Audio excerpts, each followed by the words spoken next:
ala bato de be ka moya ngani bato yi masabati to ka moya daga faje ala ba ko ya an'am bana ala bato mo kubi na fo bagan ala kangi shoma o kafiru di ma ni adamadenya tlan rofla ala ka fla nema betime ankan ambe nema ni kishi chama nyini allah subhanahu wa ta'ala fe ako jidi danfon la son here maka an kuntigi muhammad sallallahu alaihi wasallam ala ikramin ci ka hine danfen belajele ambal mawu ala tannin ko ambe au fu ka barkada islamiya balmaya uri an fara ɲɔgɔn kan ukhuwatul iman ya ayyuhal ladina amanu o min be fɔ o kan bɛ aw de ma o kan b'an bɛɛ de ma an fɛn fɛn sɔnna ala ka alaya ma o kan b'an bɛɛ ma an fɛn fɛn sɔnna ala kira muhammad sallallahu alaihi wasallam a ka cidenya ma o balimaya de ka bon ni balimaya bɛɛ ye o balimaya de ka di ka tɛmɛ balimaya bɛɛ kan silamɛya balimaya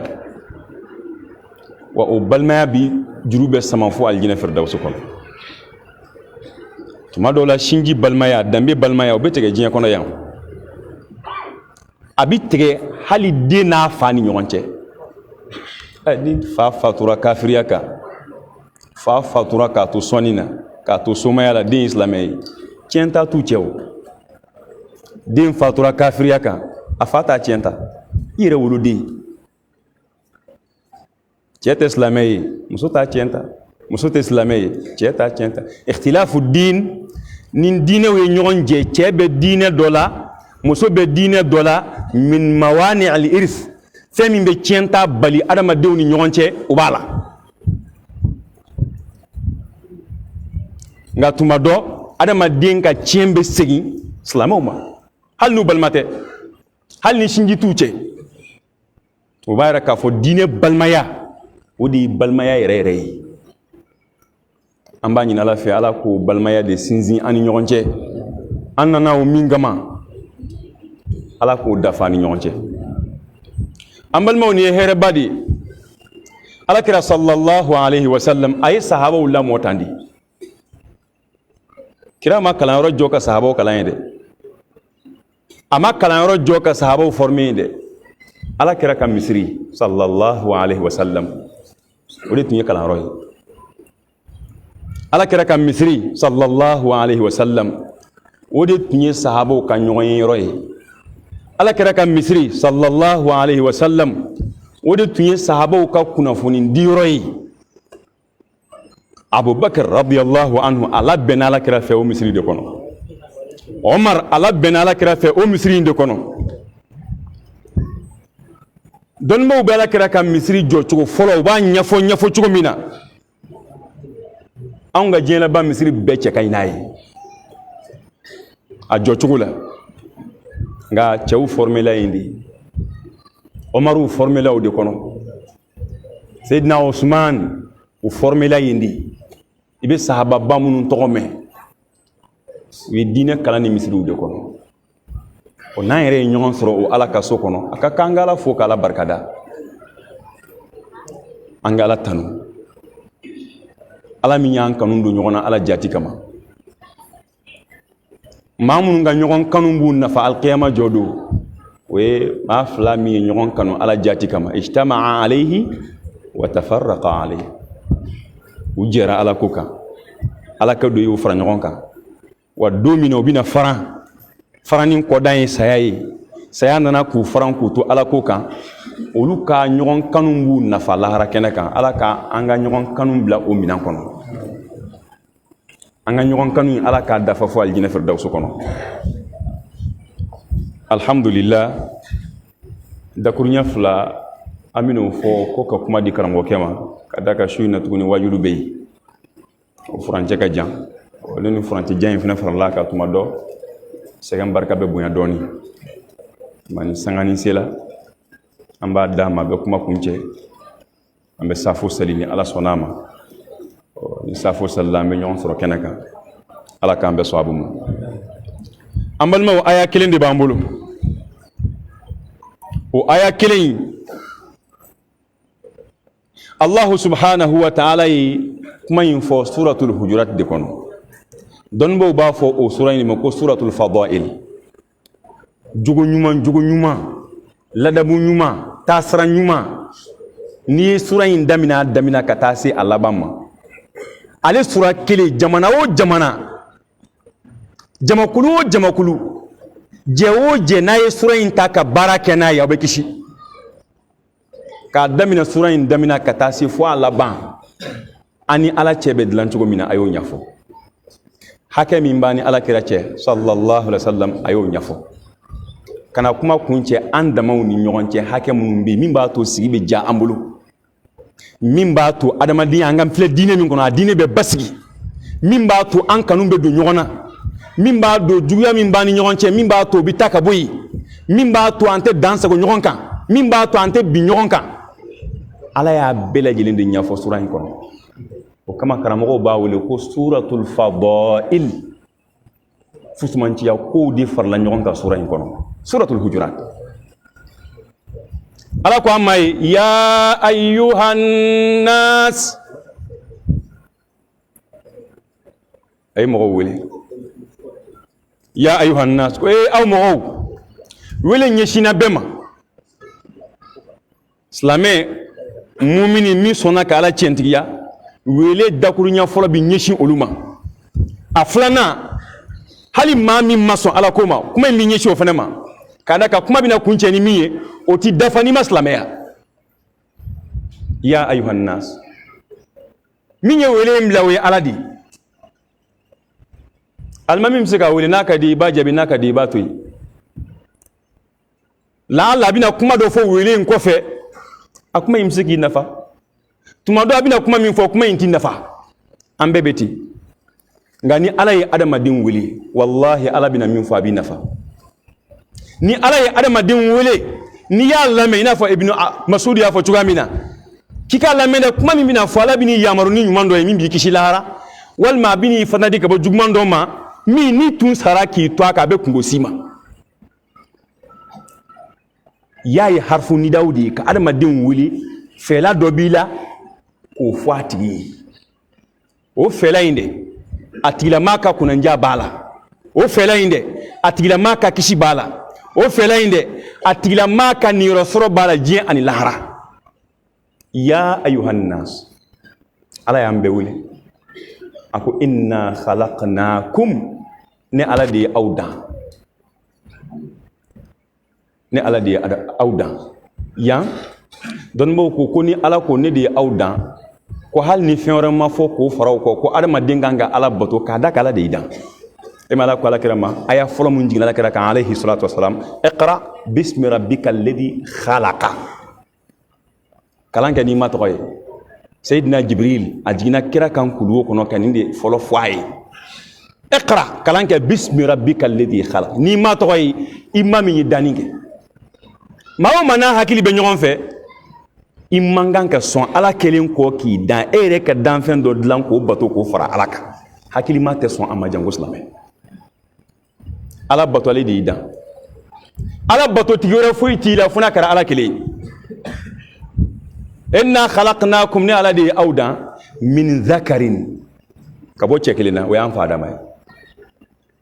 le di mo la lay folo min dan we adam de alayhi salam din to munun bora adama la be foduma ko adama de banu adam ya bani adam an to be minga qur'an be we an fa adama de minga qoro be ala yi min fode kira fene min fode adama den shite minga qoro adama ya alayhi salam ko ne ala de awdan ka bo chekele aw be we an fa adama alayhi salam wa unsa ani musukele we amba hawa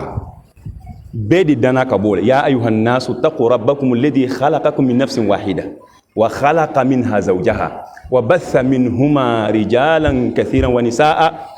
wattaqullaha alladhi tasaaluna bihi wal arham inna allaha kana alaykum raqiba utmadani ala de yake ala lahu al khalq dani ala de kilentai adafale ni ala kelen ta do danin kun ye jumen ye wama khalaqtul jinna wal insa illa liya'budun nin kumbe adama den danina nin kumbe jinaw danina ala ma fila fo de ala ko ne ala ye adama den dan min kama wama khalaqtu al insa ne ala ma adama den dan fuyi kama ani jina illa liya'buduni fo ka ne ala de kelen bato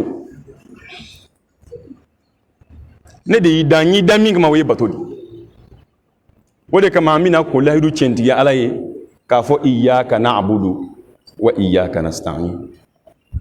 ala on be de bato iko yanda min kama ala anfle ko ke wala bilibili ba do yesali anfle ko ke sisa iyyaka na'budu ibika kuma ala fedi abina fu yisigile nyambala oye manzilatul ihsan an ta'budu allah ka annaka tara fa in lam takun tara fa innahu yarak ala bato ina fu nyambala iyyaka ala e jati de na'budu ambe de kelen bato wa iyyaka ala e kelen jati nasta'in ambe de menyini edife yandangi bato ma ambi bato de anfle bato la ihdina siratal mustaqim iko ange min ka ala nyoke ambe min fe ko anyi kankanda ala ka hake aka jonka ala kelen bato kana fen faraka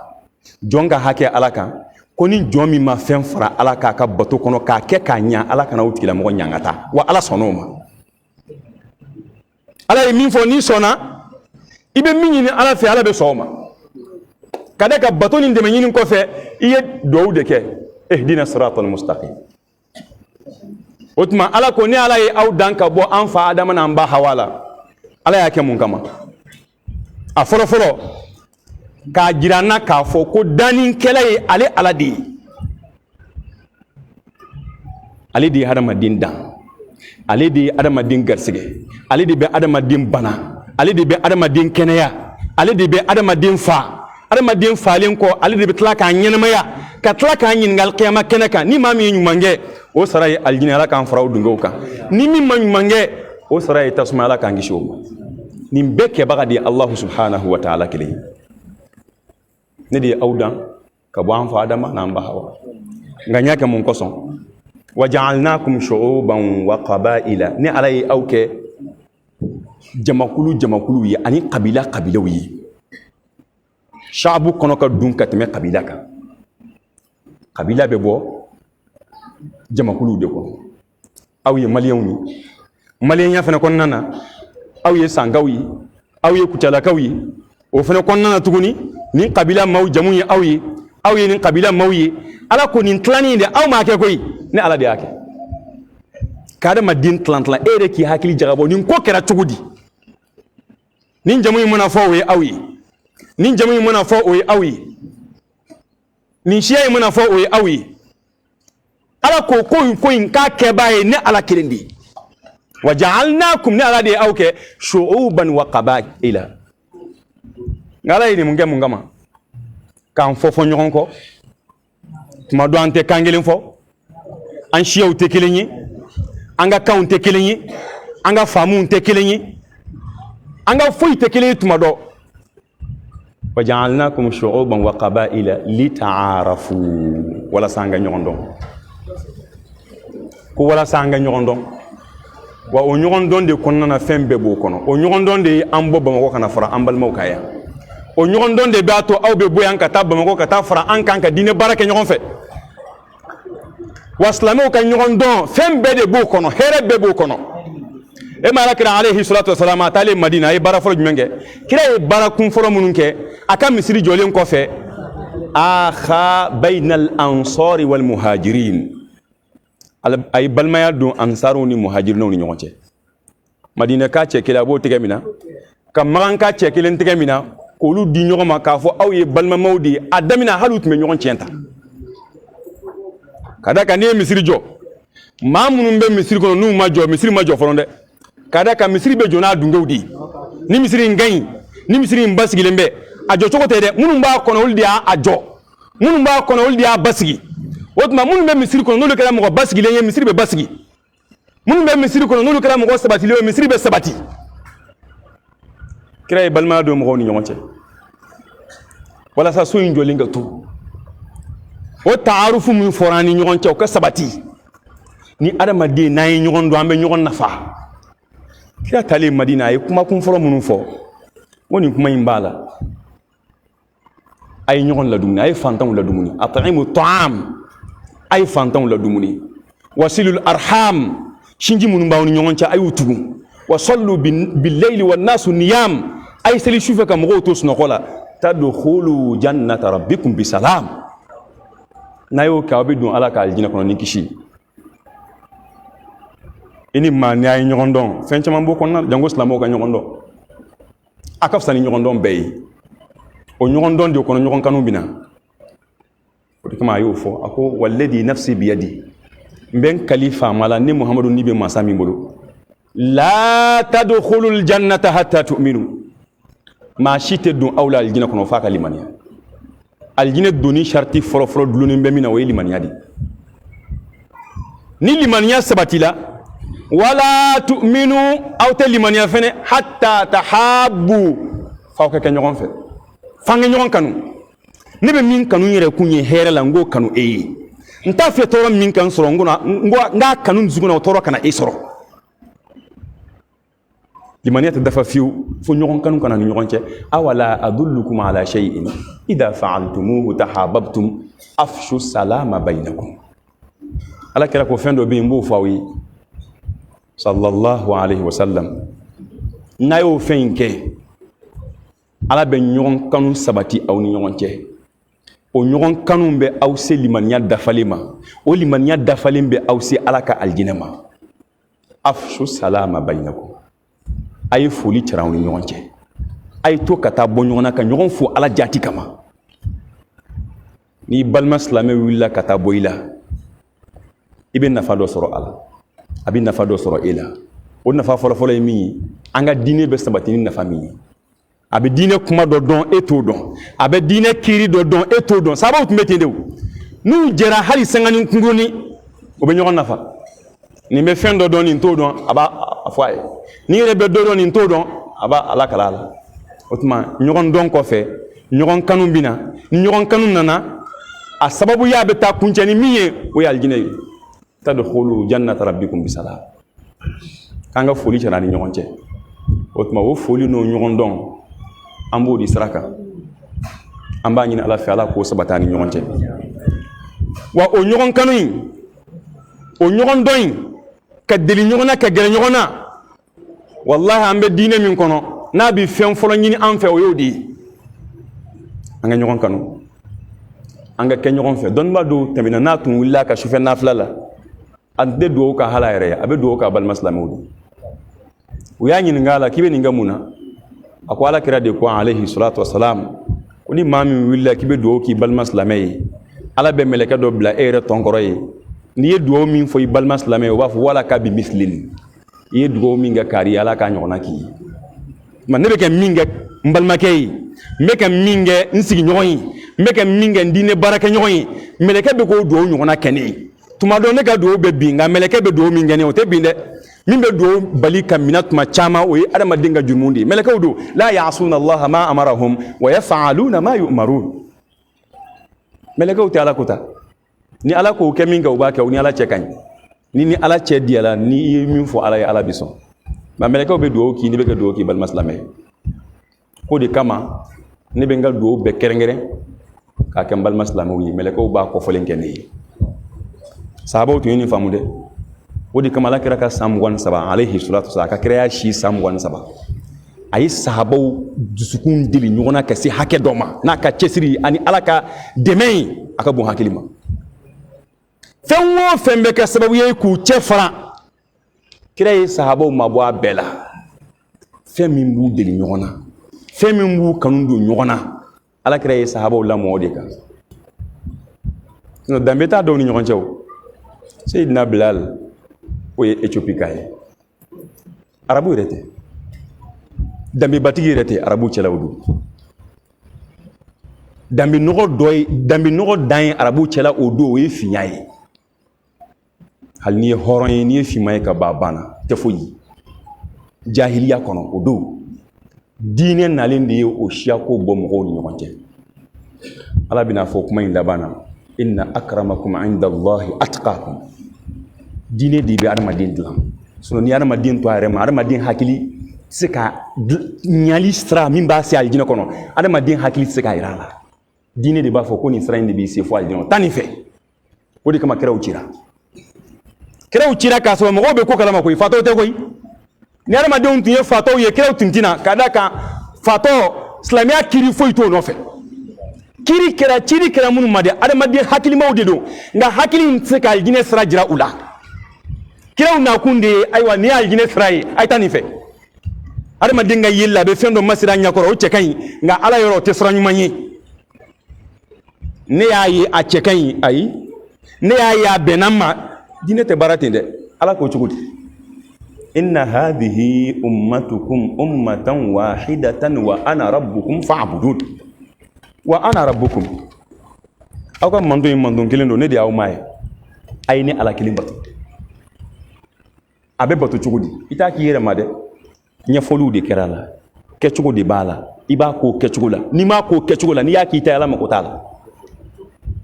ala ye kɛcogo min fɔ i b'a fɔ ten de o tuma Seyidina Bilal ala ye Éthiopie ka ye ale ye Habasha ka ye fantan tun don se foyi tun t'a ye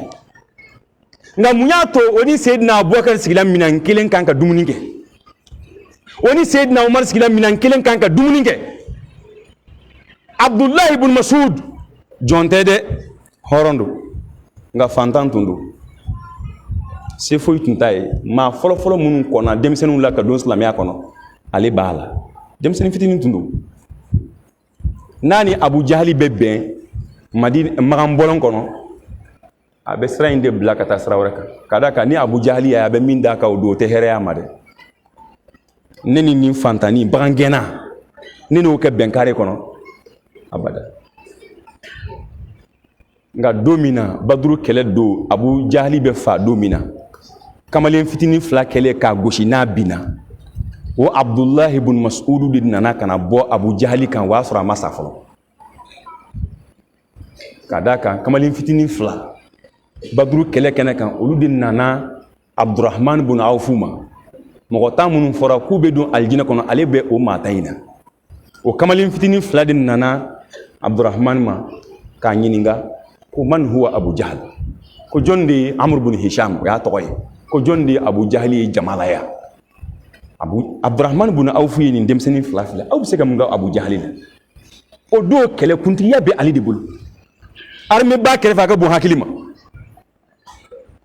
kɛlɛ dajuru bɛ maa min bolo o don o ye Abu Jahali de o ko k'a bɛ mun kɛ Abu Jahali la ko u ko a ma ko n'an y'a ye wallahi an b'a faga u ko mun na aw b'aw ɲɛsin Abu Jahali kelen ma tan ko anw y'a mɛn annahu yasubbu Rasulullah sallallahu alaihi wasallam ko anw y'a mɛn Madina ko cɛ min bɛ Alakira neni Magan ko ye Abu Jahali de min bɛ Alakira neni an b'o tigi faa anw na kun ye dɔrɔn n'an ye Abu Jahali faa an bɛ taa an ka Alakira mɔnɛ bɔ Abu Jahali la ale k'u ma k'an ɲɛ bɛ cɛ min filɛ k'i yɛrɛ bonya taama kɛ kafiru ni ɲɔgɔn cɛ yan fɛ ne ni fini b'a kana k'o de Abu Jahali kamalen fitinin fila filɛ ka boli ka don jama la ka taa se fo Abu Jahali ma ala y'a ɲɛ labila u ye u jɛra k'a gosi ɲɔgɔn fɛ n'u ka bamuru ye a bɔra ka bin a bɔlen ka bin u ma jɔsi de u bolila k'u ɲɛsin Alakira ma u fila kelen bɛ k'a fɔ Alakira ne de ye Abu Jahali faga kira ko a y'a gosi ni bamuru ye min ye a ye na ni bamuru ye n k'a filɛ u ni bamuru nana Abu Jahali joli kɛnɛ bɛ bamuru la Alakira ye joli bamuru in filɛ a ko kilakuma qatala ko aw fila bɛɛ de y'a faga nka a ni tuma bin fɔlɔ kɛlɛ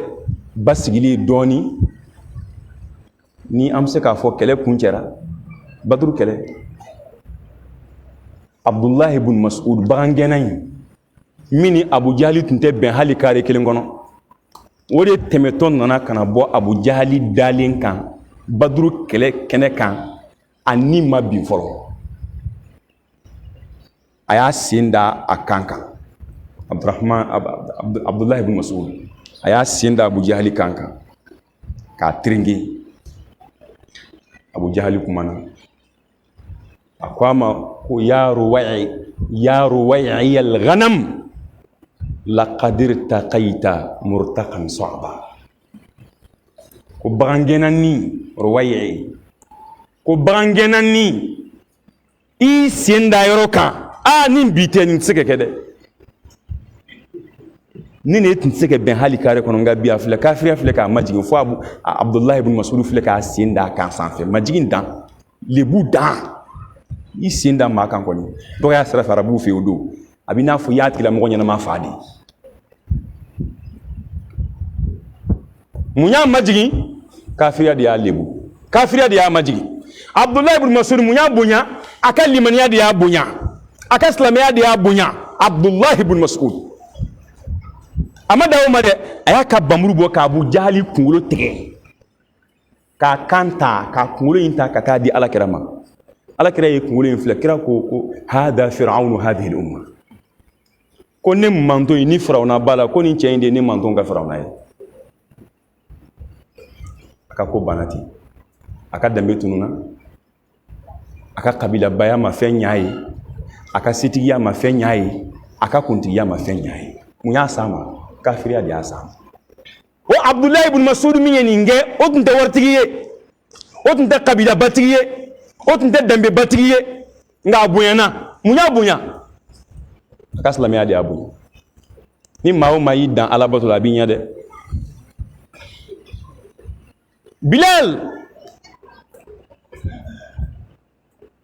Bilal kanyana maya nana kana geleya fantanya Bilal shute magan o Bilal be fo Dimash kadi fo siri Dimash ka Bilal shube inde rakra fatuli alayhi salatu wassalam atara ko se ya nyina fa ka to ya kam ako ayi ayatu ngata meta mo ko wule kana alama o dia bom Madina ka bom makan ka bom Madina ka ta fo Dimash ka fatura indi Abu Ayyub al-Ansari atara kun fe o shufle fo Turki Istanbul alama fatu Madina ala kira jatigi uyeni ngamu ngama Tiendo gelebe auna fantaya bana digumbanga nga amba fe ka ala jien soro o ni fanta nunu ni Sayyidina Abubakar de tumbe dumuni nga nyogon fe ni fanta nunu ni Sayyidina Umar de tumbe dumuni nga nyogon fe ni fanta nunu ni Sayyidina Usman ani Sayyidina Ali ni ma ba nunu u jera ka dumuni nga nyogon fe u jera ka tama nyogon fe ka siri baroda kelenna ka sali misiri kelen gono munyake wala kera ko kambe kele munyam fara nyonga dine di an fara nyonga ante kangelen fo ante shia kelena kan ni dine mami boye boye na de ala yode fo inna akramakum inda allahi atqakum awla ma ba ala yoro yimi bi sala nya utmar ma dun zugunga de ngala kera ka do utme kera allahumma alif bayna qulubina ala an zugun de li nyona kira ye tumbo nyini ala fe kada kada ma de tuma do ibi chesri nga adama de nga ke nyon fe yere tsego kede an da yin ka sababu yau de lamaga an ba sababu yake me ka ko yere wole ya o yala ka barabi kada kada ma din zugun itatewu ya muqallibal qulubi thabbit qalbi ala dinika kira do tumbo fo kuma san be zugun yelema yelema mba nyini fe ala ken zugun sabati e ala ka dinaka itate tuma de bi balika yi e de teson halika haramun fle nga dundo bina ebe tlaka boli o fen no fe ki ba ke abe mo ima folende abe ma kelendi ima misri blade hade ma den zugun nama koloshi fe munun ba cien ka mabo ala farati bala de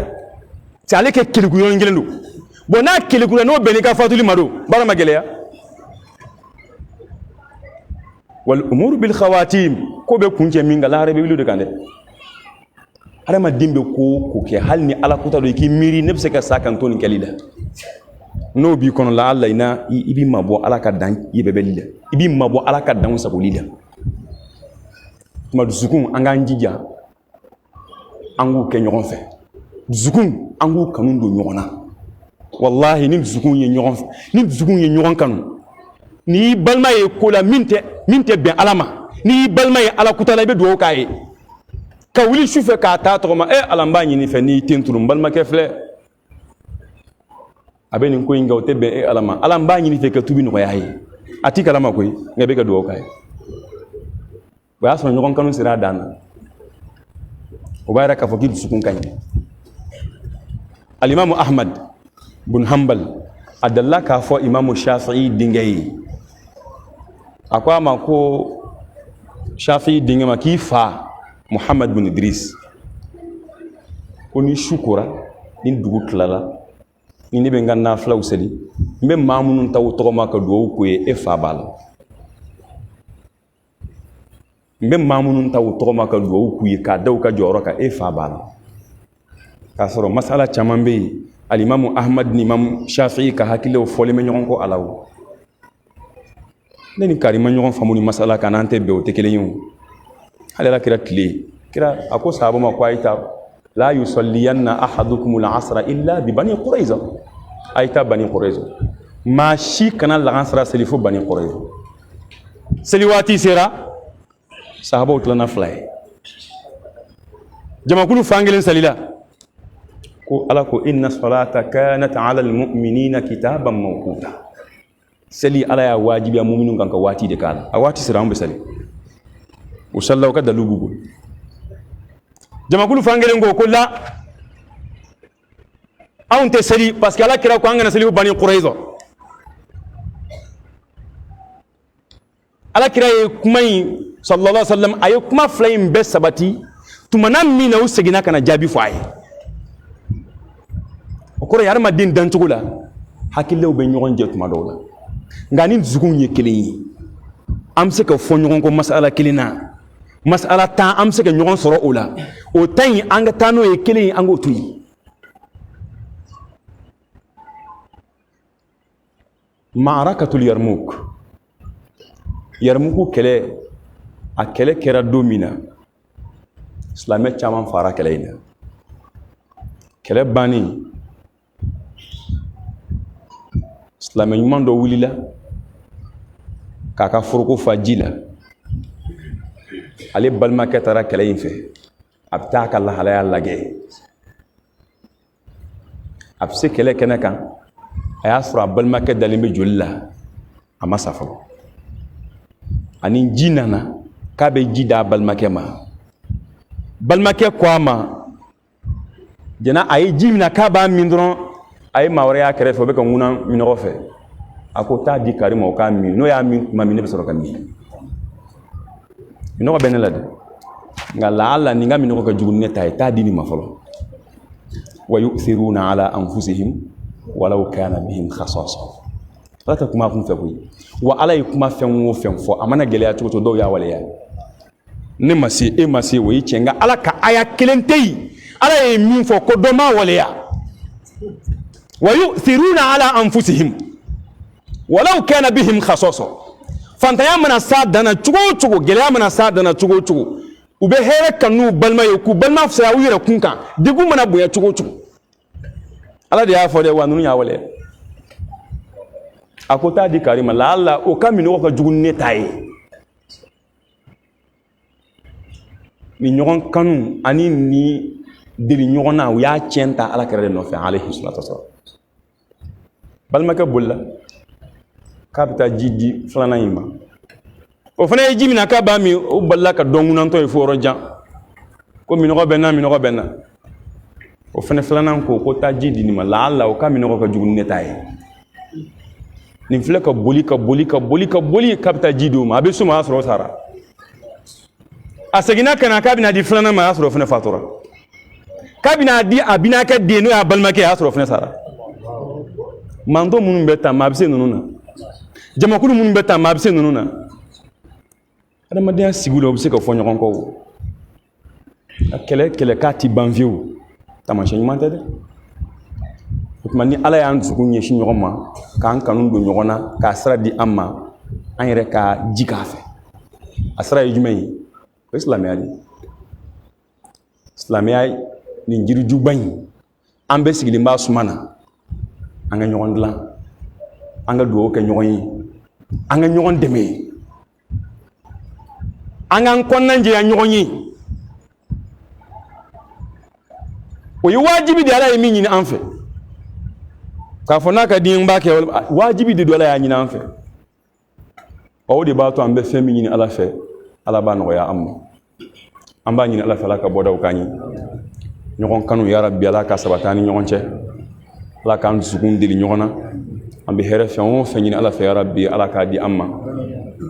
an bɛ baara min na dugu in na ya rabbi ala ka a baara jaabi ɲuman ala k'a sabati dugu la dugudenw ala k'u dusukun kanu don ɲɔgɔn na fɛn in kɛ kun ye min ye o ye nin dama de laala karamɔgɔ n'a bɔra a sigiyɔrɔ la ka na bɔ aw ye karamɔgɔw de bɛ yan misiri jɔlen filɛ k'a ban silamɛw de bɛ sala kɔnɔ ni nana misiri kɔnɔ misiri jɔla ka dɔ de bila a kunna o ye alimami de ye alimami n'i y'a kɛra alimami ye a bɛ fɛn dɔ de dɔn o de y'a kɛ alimami ye o ye diinɛ de ye i tɛna foyi fɔ ale ye yan ale y'a bɛɛ kalan a b'a bɛɛ ɲɛdɔn ka kuma dɔ ni seginni cayara a kan kari y'a fɔ kari fana y'a fɔ laala maa min ma kalan a b'a dusukun sabati liyatuma inna qalbi ni kuma fɔba cayara hali nkalon ni nkalon fɔba cayara k'a caya a laban bɛ kɛ tiɲɛ ɲɛkɔrɔ afaman zuyyina lahu su'u amali fara'ahu hasana ni nkalon fɔli cayara a ma dabila a bɛ ka fɔ a laban bɛ kɛ tiɲɛ ɲɛkɔrɔ o de ye an bɔ bamakɔ ka fara an karamɔgɔ kan ka na foli bila an balimaw la ka na bɔ an ka maakɔrɔw ye sijɛ min si jɛra ala ko kan o ye maa ba ye ala yɔrɔ dɛ khairukum man tala umruhu wa hasuna amaluhu aw la hɛrɛma o ye maa min ye si jan sɔrɔ nka a ka si jan a y'a bɛɛ kɛ ala ko la ale si jɛra ala ko de la aw la juguman maa min si jɛnyana nka o n'a ta bɛɛ ale si jɛnya o jɛnya o bɛ k'a mabɔ ala la k'o de ye mawula kunanko ye dɛ ala k'an kisi a ma o tuma an b'a ɲini ala fɛ ala ka bɔdaw k'an ye karamɔgɔkɛ ala ka barika don a si la ala k'an mɛn an ɲɛfɛ an ka baaraw ya rabbi ala ka ala sɔn u la ala ka ikhlasu nɔgɔya an ka baara bɛɛ lajɛlen na wa sallallahu wa sallama ala muhammad wa alihi wa sahbihi ajma'in bismillah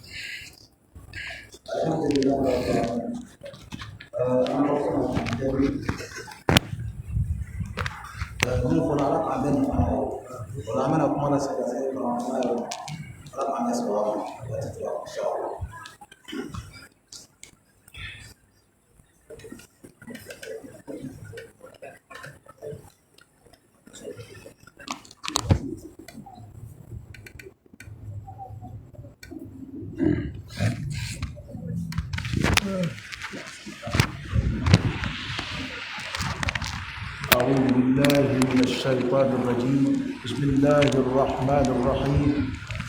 وصلى الله وسلم وبارك على سيدنا ونبينا وشفيعنا وحبيبنا محمد وعلى آله وأصحابه وسلم تسليما كثيرا أبا فوكا تنكا ولي مندون كعلى بركدا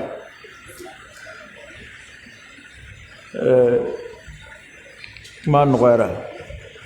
اوكي من فوق بسما سمبو امبي استفاده كالا كوين aya foto mena bonyon edo ka nyonyi ka foli bla nyoda ko nyoda ma ya me fon fo ya be yakini jigidi ambe haketo se ko nyini se kono mo fe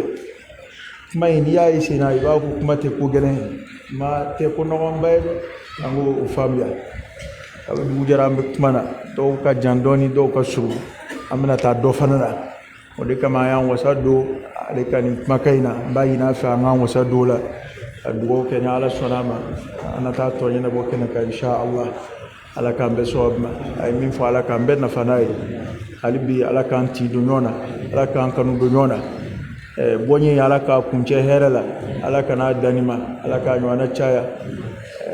ko imbe ala ko de ka fanyon kanu ala kama ala ko o chestia ana ala ko sabati ana ala ko je kunche aljina kono ya rabbi ala kan yeda nyon aljina kono ala kana soro ke jeen ala kana sara ke jeen ala kana ala ko ke chenrere ala kan fara chenti ka jeena ala kan faru kalahara ambe ba ala kirami no fe sallallahu alaihi wasallam amma yinga ala kana kumbato ana ala kan yeda ala kiraka ala ka ala kiran yeda anga sallallahu alaihi wasallam anna fatugu ba chentigu jena ni lahara ala kan faruka ala kan anzi akako dalai ala kan mina rabbul barkamai ala kan abla sigiro kilina aljina kon ala kana an ka diɲɛlatigɛ kɛ fu ye ala kana an ka diɲɛlatigɛ kɛ fu ye ya rabbi an jɛra ka ala ko kɛ yan cogo min na ala k'an ka fɔ aljinɛ kɔnɔ o cogo in na wa ma dhalika ala allahi bi aziz wa sallallahu ala nabiyyina wa sallam assalamu alaikum wa rahmatullahi wa barakatuh